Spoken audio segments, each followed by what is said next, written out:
Good morning, everyone. Hello.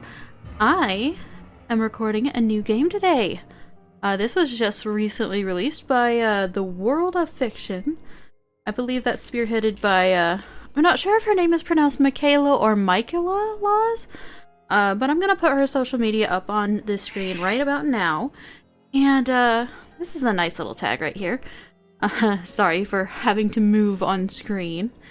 But the developer assures that no generative AI was used in this indie game. That is a nice touch to have, honestly. I'm gonna put myself back where I am supposed to be. So, this is a visual novel, all about vampires, so of course I would be interested. And I'm sorry, my cat is begging for attention, so we're just gonna have to deal with that. This is supposed to be partially voice acted, too. Oh, there we go. Okay, have to click.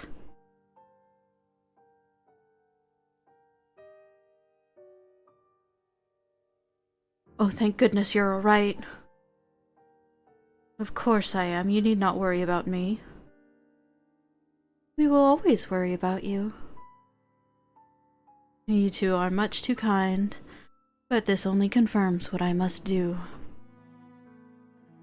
My lady, you've only just awakened. Are you certain that this is the correct path? I have little choice. If he wants to play tricks on me, then I will overcome them all. How far must this go? As long as it takes. I will not yield to a stubborn man. I've done quite enough of that. Is this truly the way? For now, it's all I can do. I just need time to gather everything I need, so I will fight ruthlessly until I get what I deserve. And if it takes an eternity of misery.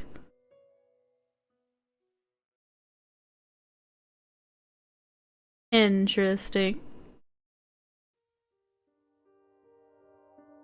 Standing near my window, I could only cast my eyes over the soil I had known my entire life. The sun hung low in the sky, casting shadows over the empty tills. Only the breeze reminded me of a time before my new life, a constant rhythm of sowing, tending, and reaping. My hands, calloused from years of labor, accepted its new purpose away from the soil. While my duty demanded fealty to my new charge, my muscles and bones could still feel the pulse of a farmer's life beneath my skin. It was subtle, barely audible, but still there despite it all. The barn house, once alive with the sound of clucking chickens and mooing cows, stood still and silent. The wood had grown dark and worn with age, but carried memories of a hard-working morning. Hard-working mornings. I can't read, I am fully illiterate, I hope you guys know that. Sounds of a father calling for me to herd the cows rested in the wood grain. My mother's peaceful hum claimed what remained. And now, it was gone. There were no more voices. There was no more life. My parents passed peacefully, but they left a son to a world that seemed quieter than ever in their wake. And yet the land was alive in a very different way. It wasn't peaceful, but frightening to anyone without the strength to survive beneath its shadowy presence. A vampire. I had heard stories since I was a child, vampires that roamed the land, preying on whatever it could find. Old tales spoke of countless creatures of the night, but one lone monster managed to survive, feed, and grow stronger than others. Its shadow, while small, continued to instill endless fear. Myself had seen the signs. Animal carcasses drained dry, pale bite marks that left no room for doubt, but every reason to remain fearful. It was only by the blessings of good people that the creatures were culled in number. There were dedicated hunters who searched for these creatures, trained in the many cities populating the lands in the ways of combat and resistance. Many of these fighters were soldiers, countrymen who protected people during the war. And some are mercenaries hoping to keep their families safe. I could never count myself as a hunter, yet I am the only one who has been charged to train, hunt, and kill this one monster by royal decree. I gripped a wooden stake in my hand. It had been carved from the same trees that surrounded my land, same trees that I had grown alongside my childhood. Now, they seemed like a reminder of how small and powerless I was against the evil I was ordered to face. The royal seal had been delivered to me by a man with sharp eyes and gloomy face. Jean Navarus, the messenger. His presence was cold, like a shadow that never really leaves, always lurking at the edges of my vision. When he spoke, Jean's voice was heavy. I understand that we are strangers, however, this beast cannot continue to live. We must eradicate it for all our sakes. Just follow my instructions and kill that vampire. Those words stung. They didn't feel like a plea. They felt like a command, one that left me with no choice but to obey. My farm would be gone if I refused, repossessed by the royal family. But beyond that, my very existence was under threat. Fear of the unguarded country roads made trade almost impossible for my produce. The farm sustained me a little, but it wasn't ideal. Trade not only brought stability, but the chance to temporarily break my solitude. Not many people could imagine the reality of a solitary life. Mortals are beings meant for communication. Any attempts otherwise brought madness and eventually a torturous death. The barn was empty now. The animals were gone, as was the warmth of my family. I stood in the center of the open space, the walls closing in on me. My scythe, the tool of my childhood, sat forgotten in the corner.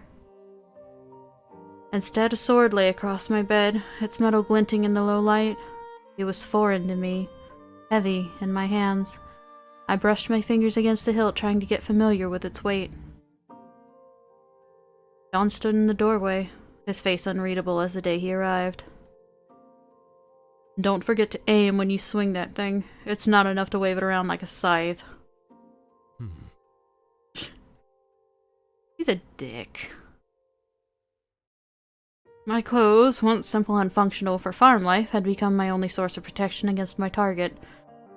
I never imagined shedding blood in it, but it was that or fight burdened with metal not fit for my frame.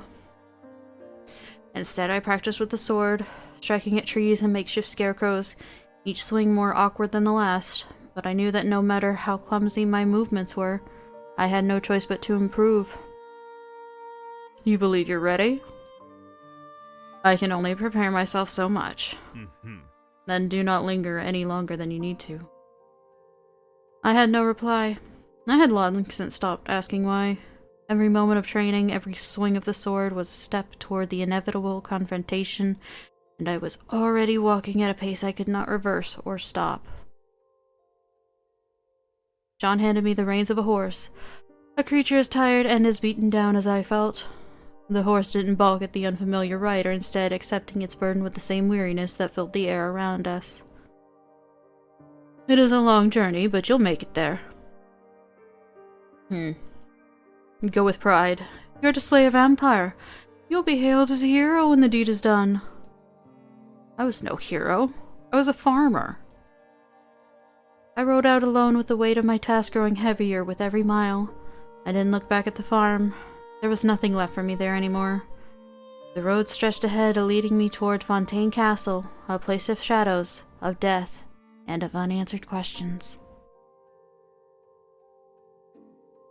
The sun and moon shared the sky back and forth for many days and nights as I traveled. My destination was far, further than many would dare go of their own volition. It didn't matter to me one way or the other. I had no other place to go. The forest thickened as I drew closer to the castle. The trees grew taller, their branches reaching towards the heaven like gnarled fingers, blocking out the sunlight. Every hoof forward led me closer to a fate I was unsure I was ready for.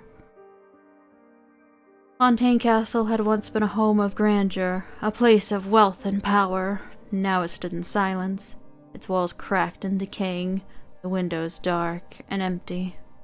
Rumors spoke of the Fontaine family being beloved and noble of heart, unworthy of any political or societal malice. When the castle became home for a vampire, no questions were raised as to why the entire family line had suddenly disappeared. The answer was obvious. A chill ran down my spine as I imagined the castle, the darkness wrapping around it like a shroud. Whispers of a curse traveled from city to countryside, painting the Fontaine Castle with a dark shroud of never-ending night. It was clever, and a perfect vision for a vampire's home. The creature made it a nest and claimed dominion over it. But I wasn't afraid. I would face it and it would fall, no matter the cost. By week's end, I found myself near the border of the castle's decreed land. The air was tense. The horse stopped and did not approach further. It knew the danger ahead. I could not blame it for its hesitation. Easy now. Your journey is over. I dismounted the steed and gave it a small, reassuring pat. Feeling my fingers give it permission, the horse slowly turned and began its trip back to where it brought me from on its own. At that moment, I became truly alone in my mission. A breath of resignation escaped my chest, forcing itself out of my mouth and into the tense air around me. Silence consumed everything else, warning me of the future that awaited me. No sounds of life meant that I was going to be greeted by every guardian the vampire had placed for intruders. One step, and I was suddenly under an endless night sky. I was in the vampire's domain. Cool air brushed my skin. Stars glittered in the midnight sky above the trees. It was almost beautiful to see. The road leading to the castle almost glowed under the moonlight. Do not forget to follow the road. While that vampire controls the land, the road was still blessed by the priests of old religion. His words were wise, for the forest's edge seemed to exude danger, an unspoken warning daring me to test my luck and take the quicker path to the castle. The road twisted and turned in almost a deliberate dance, stretching the journey longer than necessary. But could I afford the delay? A fleeting thought urged me to cut through the forest, but it barely held any weight. I'd come prepared to face a vampire, not battle whatever creatures lurked in its domain. Though I carried tools for defense should the vampire have company, I had no desire to waste anything vital before the true fight began.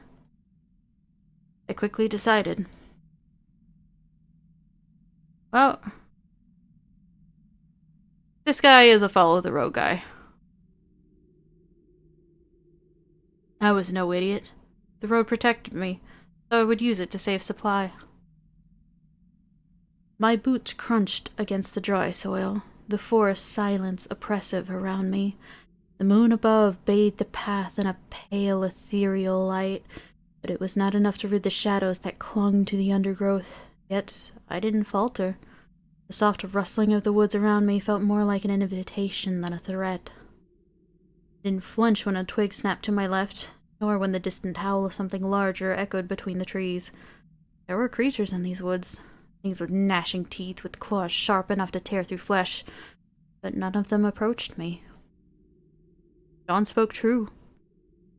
The road seemed to have blocked the creatures inhabiting the forest from attacking me. I was grateful to have listened, using the energy of assurance to keep marching along the road. The breeze tugged at my cloak, but my steps were steady, unwavering. The trees gave way to a clearing, and ahead the castle stood, its silhouette jagged against the sky, an imposing monolith of stone and shadow. The gate was just beyond the edge of my vision, yet something within me already knew the way. A wolf-like creature with flame-like fur leapt from the shadows in front of me, its fangs bared and its eyes glowing like embers. It froze just before making contact, its body trembling under an invisible pressure. It growled low and uncertain, before retreating back into the dark with a flick of its tail. I didn't bother to watch it go. The path was clear. There was no fight, no struggle, just the soft echo of my boots on the forest road and the distant outline of the vampire's castle. Waiting.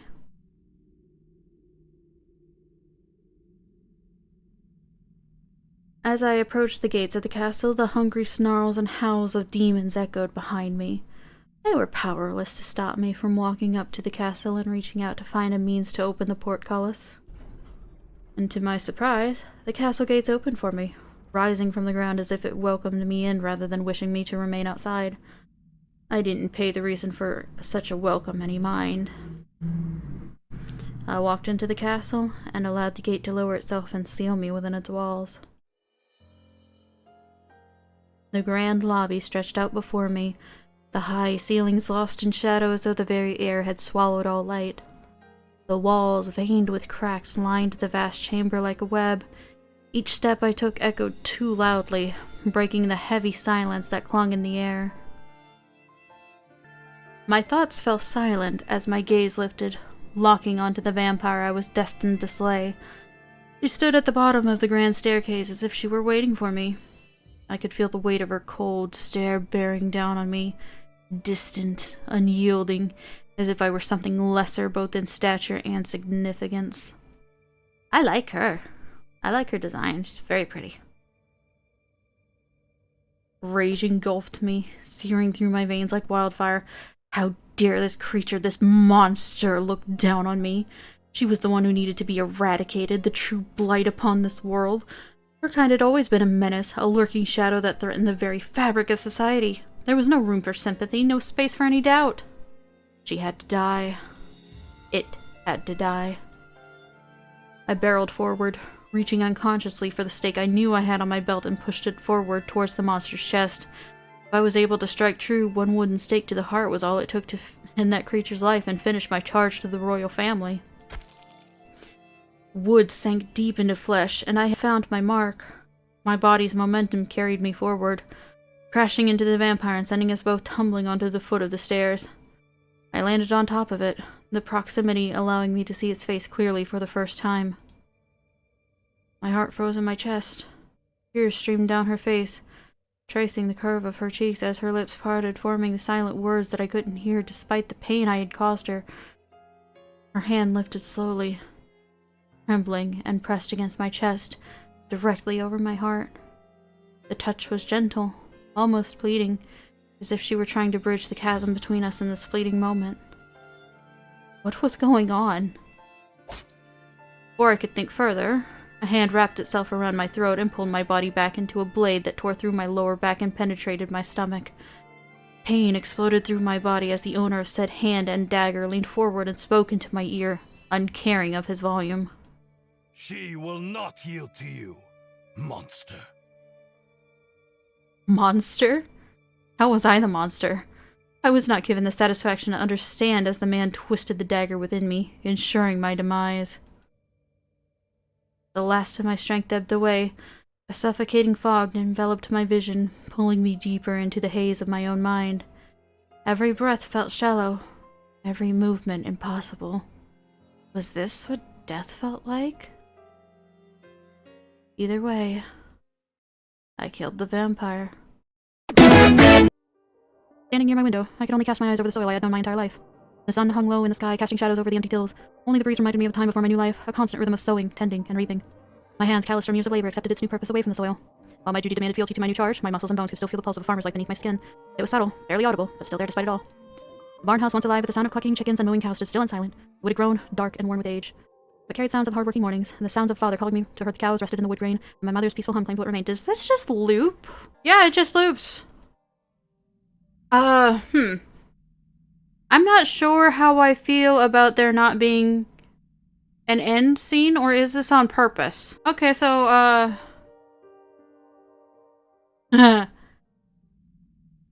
can rewind with the scroll wheel, that's nice to know.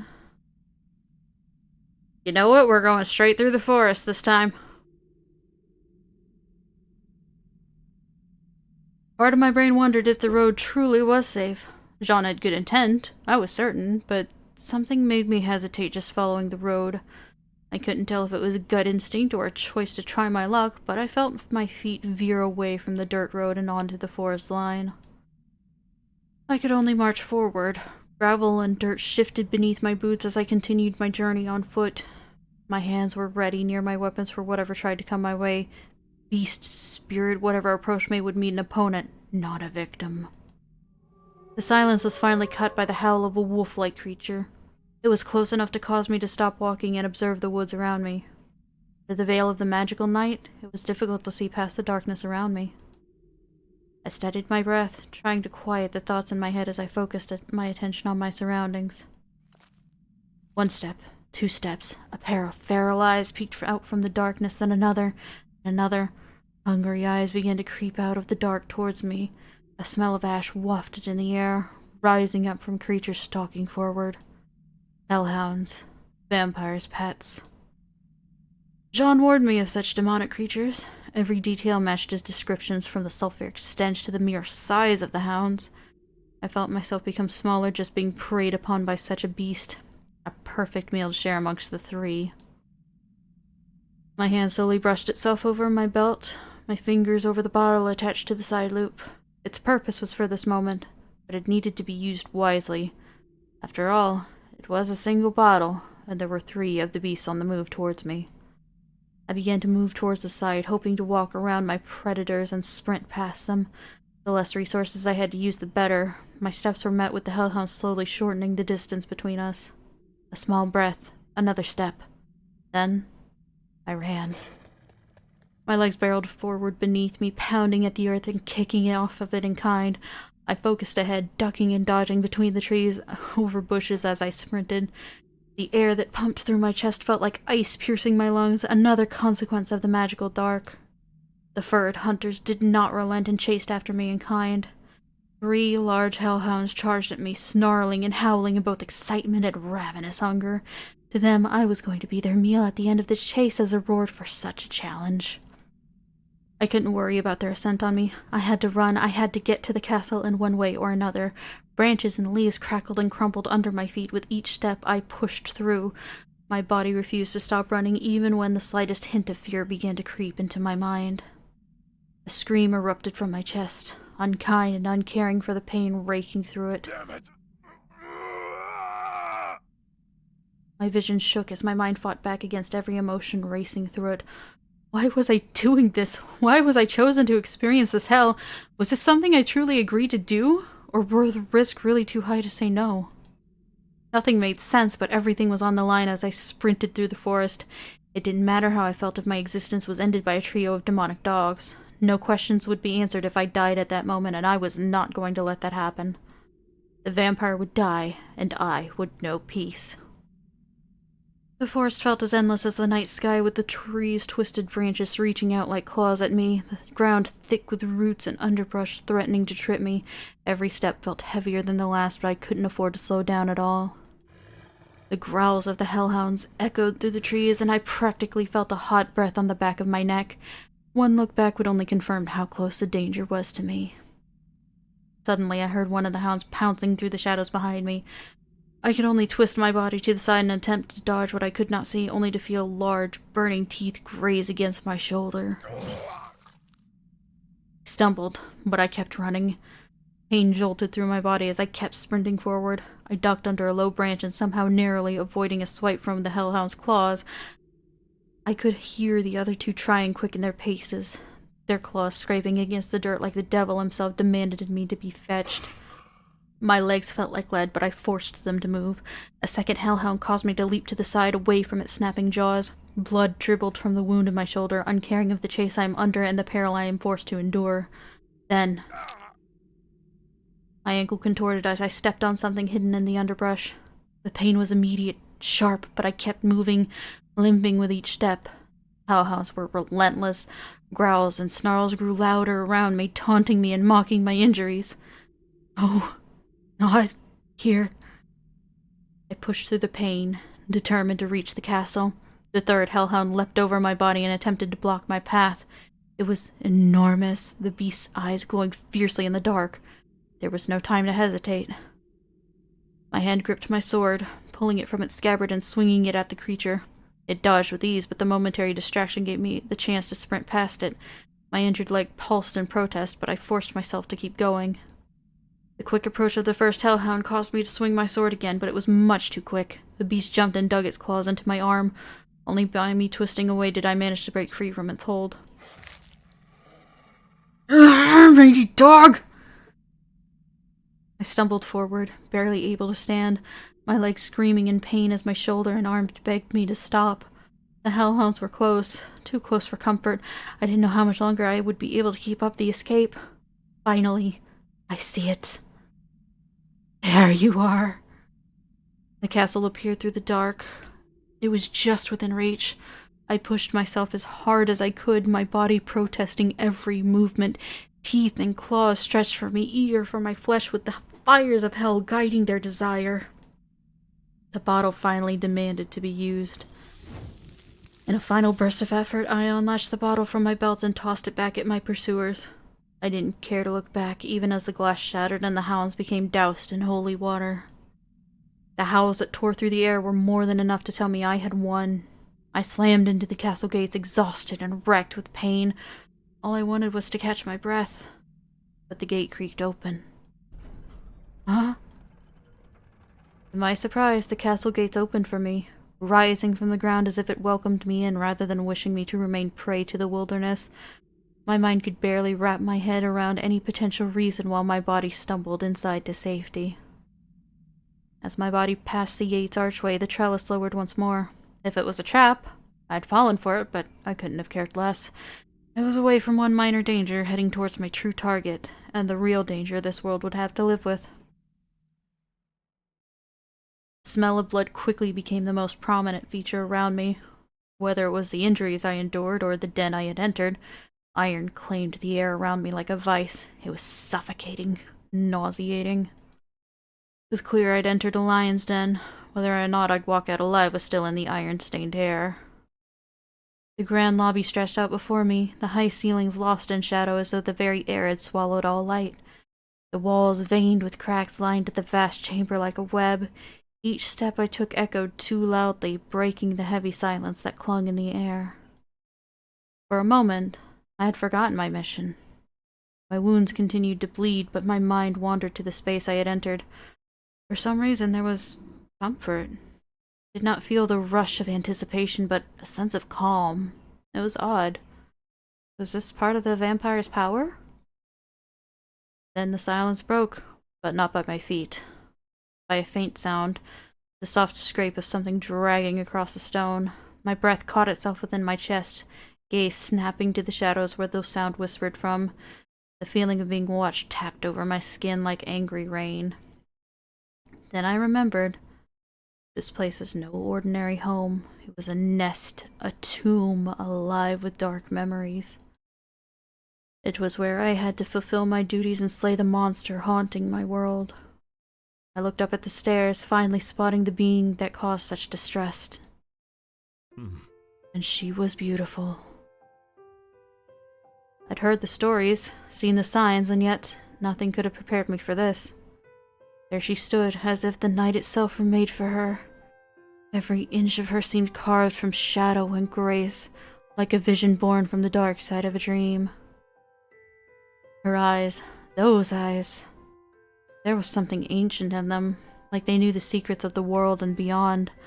A part of me dared to desire falling into her gaze, surrendering at her feet, and begging for her judgment. I knew what I had to do. I agreed to my mission. I had to save my farm. He was a creature of the night, a predator in a world that demanded justice. My sword, my fate, they were clear, but she was beautiful. Her presence alone was like poetry, a cruel elegance that hid away the monster beneath. I could see it in the way that she stared down at me, calculating, taunting, waiting for me to make the first move. It was as if she knew the dance we had to take part in together. And yet, even knowing what she was, I could not look away. If I did, I would have been lost in her forever. I couldn't. I wouldn't. For all her beauty, for all her enchantment, she was still a threat to everything I held dear.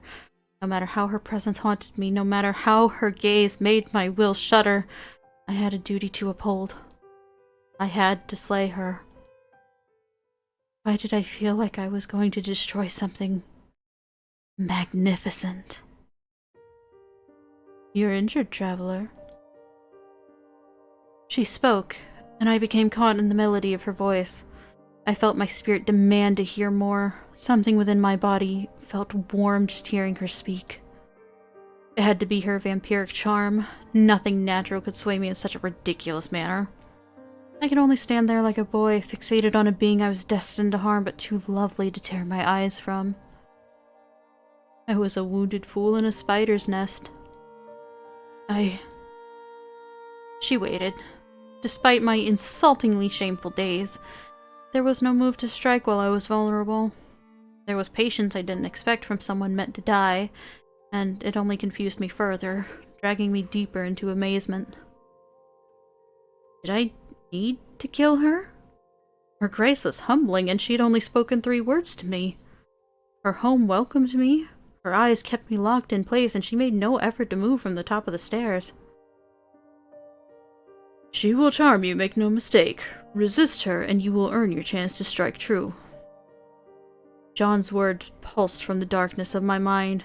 This was her strategy, her hook to pull unwitting victims into her clutches. Why would any vampire be so alluring? It was purposeful. She was a master of manipulation with 3 simple words. I'm going to feign innocence because I want to see where this goes. Also, I don't think I'm going to get up those stairs with an injured leg.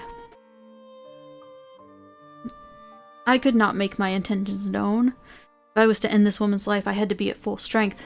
My wounds only increased the chance of me making a mistake. Would I be given courtesy, or would the Black Widow claim the injured prey before it could do anything to injure it, or defend itself? I was attacked by some beasts in the forest beyond the gates. The woman's brows furrowed in confusion. Did she expect me to use the road as protection? I intended to get to her as quickly as possible, but it seemed that she knew of the protection spell placed on the dirt road. I see. For that, I apologize. While they may live in the wilds, they are claimed by me. You're their master? They allow me to be, thus it is as you say. A humble timbre rested on her words, yet the power in her presence spoke otherwise. Whether she truly saw herself as a privileged master or a force holding back her true face was something I could only ponder on for a moment. Her eyes held an emotion I did not expect a creature like her to have. Concern? Or was it pity? Something caused her shoulders to remain lax despite a total stranger bleeding in her home. Was I really that pitiful of a sight to behold, injured by the beast she claimed ownership of? The woman descended the staircase with grace, each step a delicate whisper. Her heels barely grazed the marble, creating a soft, rhythmic click. The untrained eye, it would have appeared as though she were gliding effortlessly, like an ethereal angel drifting through the air. The charm of the undead was truly powerful. As she completed her descent, the woman approached with a dignity that rivaled that of royalty. And though I stood taller, I couldn't shake the feeling of looking up to her. The regal bearing she possessed seemed to defy the monstrous image conjured by the tales of bloodless corpses she left behind. Allow me to atone for the savagery of my hounds. How? My home has the means to suture and clean your wounds. Wherever you are traveling to, it would be wise to journey on without injury holding you back. Her eyes betrayed her words, a flicker of amusement dancing behind her crimson irises. What could possibly entertain her? Did she know why I had come to her home? If so, why was she not exploiting my vulnerable state? The metallic scent of iron hung in the air, enough to leave me teetering on the verge of nausea. A vampire's senses were far sharper. Jean had warned me of that. The scent of my blood must have been intoxicating, a temptation too great to resist if it was all that they craved above all else. After all, mortal life would not have been hunted so relentlessly by this creature as if it wasn't.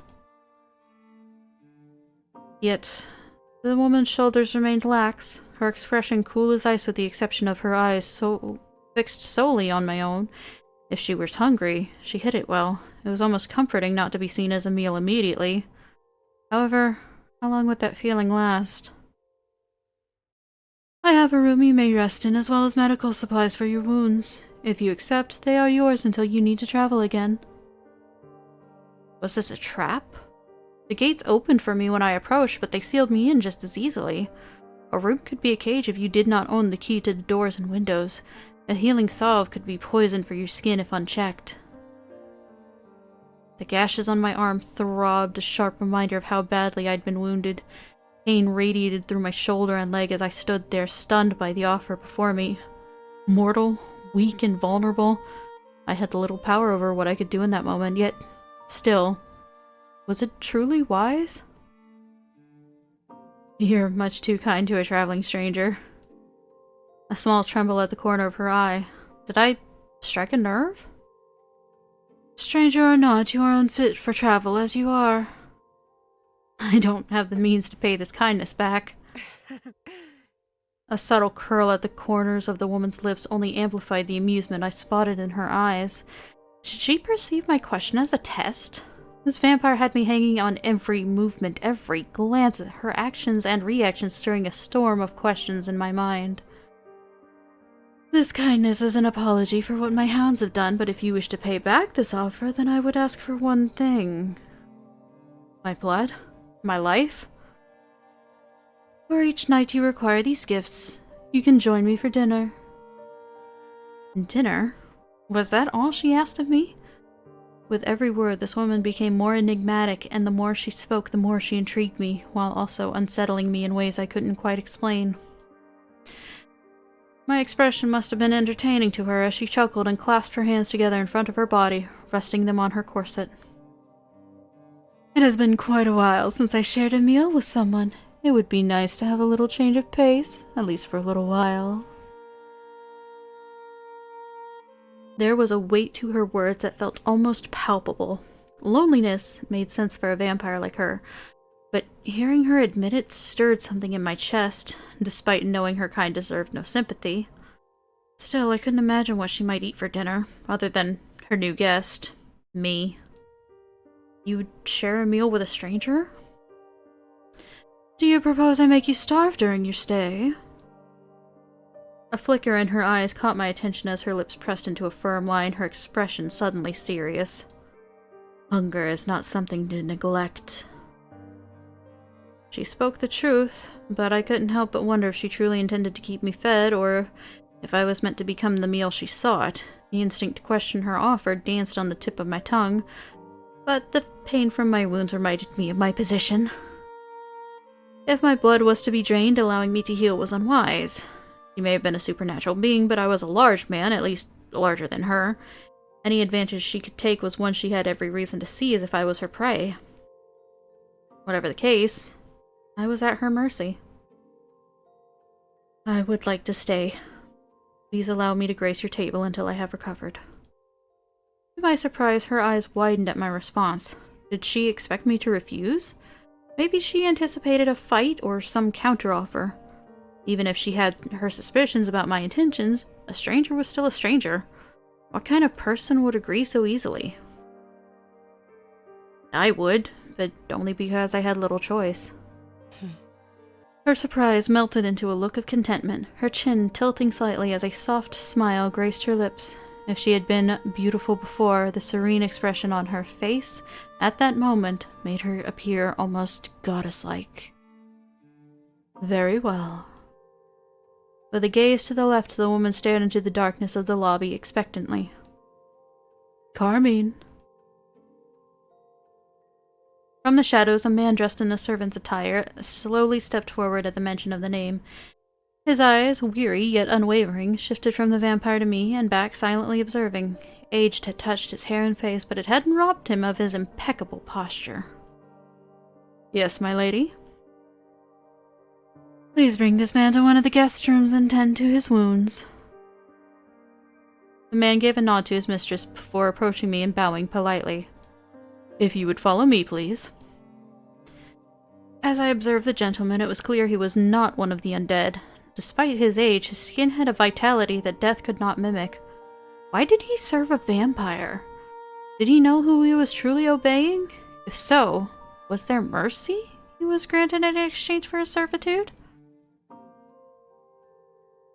Carmine walked across the floor toward the hallway, presumably where my new accommodations awaited for me. Yet I turned back to the vampire, a final thought lingering in my mind before I allowed myself to follow the servant. Pardon me, but how might I address you? Carmine's footsteps ceased and silence settled in the air once more, responding to my curiosity. Despite the innocence of my question, attention hung over the three of us.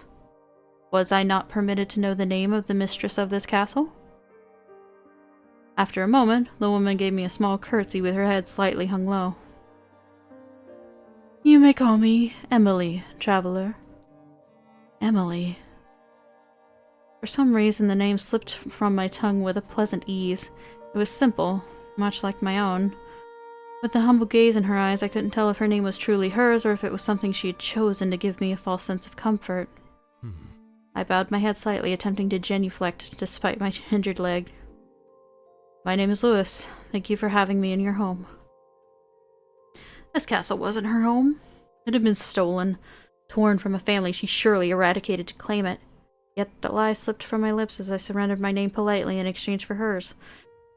At least I would have an identity to attach to the monster I was destined to slay. I looked up and there she stood, her pale face framed by the dim glow of the candlelight, eyes locked onto mine with an intensity that made my breath catch. The usual cold, calculating gleam was absent. Instead, her gaze was heavy, as if it carried the weight of centuries of sorrow.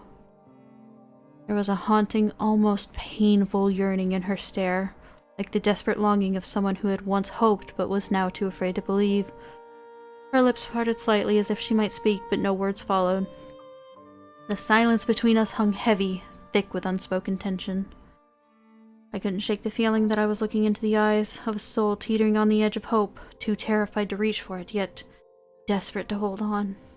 Why did she have that weight in her gaze? My lady. As Carmine spoke, Emily's sad expression faded, replaced by a cough and a brief shake of her head. The vampiress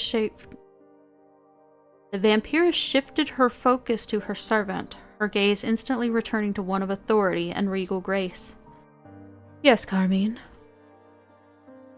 We are now at the top of the afternoon hour. Shall I have Holly adjust tonight's meal for our new guest? Recalling my sprint through the endless night sky, I had forgotten the time. The curse around the castle made it practically impossible to determine if the sun had risen or fallen. If Carmine was able to keep time, then surely he was aware of who he served. The new observation answered at least one of my many questions. A nod was given to Carmine from his mistress. Please do. Have Holly prepare the venison tonight. My mouth watered at the thought despite the source of those tempting words. While I wasn't unfamiliar with venison, my tastes were more accustomed to poultry or livestock.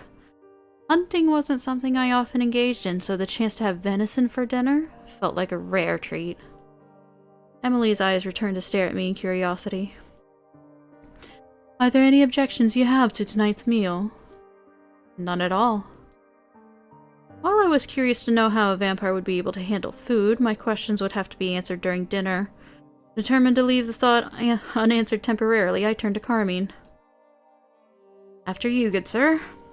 Thank you kindly. Right this way. At last, Carmine's footsteps resumed, steady and assured as he made his way toward my accommodations, clearly satisfied with my compliance.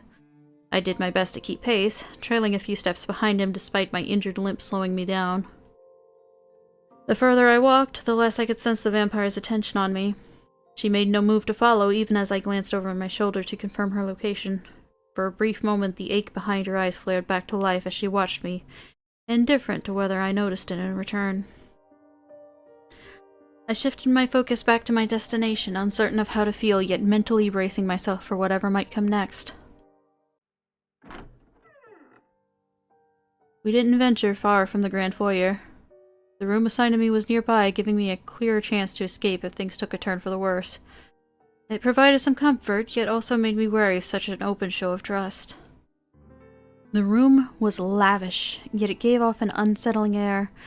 Deep red and black dominated the space, with velvet tapestries on the walls and a large four-poster bed draped in satin sheets that matched the dark, heavy curtains hanging from a large window. Moonlight outside barely filtered through, casting an eerie glow across the room.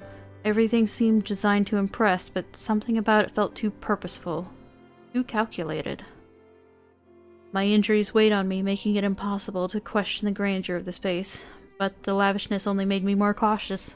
This was no ordinary guest room. The silence and shadows seemed to watch me as if the room itself were waiting for something. Waiting for me. This room is yours to rest in, sir. Thank you. My feet carried me into the room, the nerves I felt doing little to stop me from accepting the rest being offered. Carmine stayed by the doorway, his gaze fixed on me as I sat down on the ottoman at the foot of the bed, allowing exhaustion to wash over me like a crashing wave. As I sat down, the events leading up to this moment flooded back into my mind. I had been forced to train for a fight that might never come, all under the command of the Royal Seal. I had journeyed far from my farm, only to be pursued by hellhounds and left injured in the process. My target, a vampire who had tormented the land, welcomed me into her den without hesitation. She offered me a room to rest, medical supplies for my wounds, and food to sustain me during my stay. There was no resistance, no sense that I was prey or an enemy. What was her plan? What was the goal? More questions continued to fester in my mind as my body could only settle into the soreness and sting of my wounds. For now, I had a semblance of peace, but how long would that last in this place? A footstep claimed my attention, breaking me from my thoughts. Looking up, Carmine had taken a step towards me, with his hands behind his back and a look of concern on his face. "Would you kindly allow me to suture your wounds, sir?" I nodded. I had little reason to reject his offer, given my weakened state. I was no master at healing, but if he was charged to care for my needs, I had to believe he at least knew how to handle a medical kit for the wounds I carried. Carmine gave me a bow before leaving the room, closing the door behind him. At last I was alone. The whims of fate whisked me away to be in the nest of a vampire, cared for by a butler that seemed like the only mortal I could trust to a degree. He served a vampire, but I could not confirm if it was by choice or against his will. At least he seemed to serve dutifully to where, if she gave an instruction to care for me, he would follow it without cause for concern. As I sat in the dimly lit room, the weight of the exhaustion and pain pressed heavily on me. How had I ended up here? A guest in a vampire's castle of all places. The irony wasn't lost on me. I'd come to hunt her, to end her reign of terror, and now I was receiving her hospitality, injured and at her mercy. It was a strange, unsettling position to be in. I couldn't shake the feeling that I was walking a fine line between being a guest and a prisoner. Though my wounds begged for the rest, and for now, I had no choice but to accept the uneasy peace she offered. There was an opportunity in being so close to her. Weakness, advantages, all were in the realm of discovery now that I was in her domain. I didn't have to rely on Jean or his teaching about vampires. I could figure out how to eliminate her at close distance. She seemed to be welcoming enough to give hospitality. If she intended to pull me in further as a means to trap me, then I would respond in kind, ready for her attack. I would play the fool, waiting for an opening to strike true at her heart with my stake. It didn't matter what expressions painted her face to earn sympathy. I couldn't pay any mind to her kindness. She was a vampire and I was her hunter. All that mattered was her successful demise, and then the world would be a safer place. My home would no longer be under the control of a royal seal. Livestock could graze freely in my fields and find refuge in my barn again. True peace would return, but only once the job was finished, and only if I managed to survive afterward to walk away. A soft knocking sound rapped at my chamber door. I turned my head up to the noise, guessing that Carmine was asking for permission to enter. "Enter." As I spoke, the door creaked open, and a smaller figure hesitantly stepped into the room, carrying a large basin of water with a towel draped over the edge. She was a timid woman, dressed in the same servant's attire as Carmine, and her face, what I could see of it at least, was marked by an expression of quiet caution. "Excuse me, I was instructed to bring this for cleaning your wounds." "Oh, thanks." The woman walked slowly towards me, fear clearly present in each step she took before she placed the basin down beside me on the empty space. As her hands left the basin, the servant shuffled backwards, almost hitting the back wall near the door. "There you go, sir." Are you alright?" Her eyes flickered to me, then quickly away, as if looking directly at me might bring some sort of consequence. It was clear she was nervous. Every shift of her posture, every quick glance spoke of someone trying to avoid making any mistake, as if my presence were something she feared. Her unease was palpable, and I couldn't help but wonder if it was because of me, or a consequence of failure that loomed over her head. At my question, the woman shook her head, waving her arms dismissively over my concern. "Yes, I'm quite all right. I was told to deliver the water basin, and so I have. I must go and prepare tonight's dinner." "Venison, right?" She nodded, finally calming down to a degree. Venison, yes. Well roasted with a blood orange glaze and fresh herbs paired with vegetables and greens from the garden. She made dinner seem absolutely salivating. Drool pooled in my mouth at the thought of trying such a meal, knowing that I would be able to soon enough.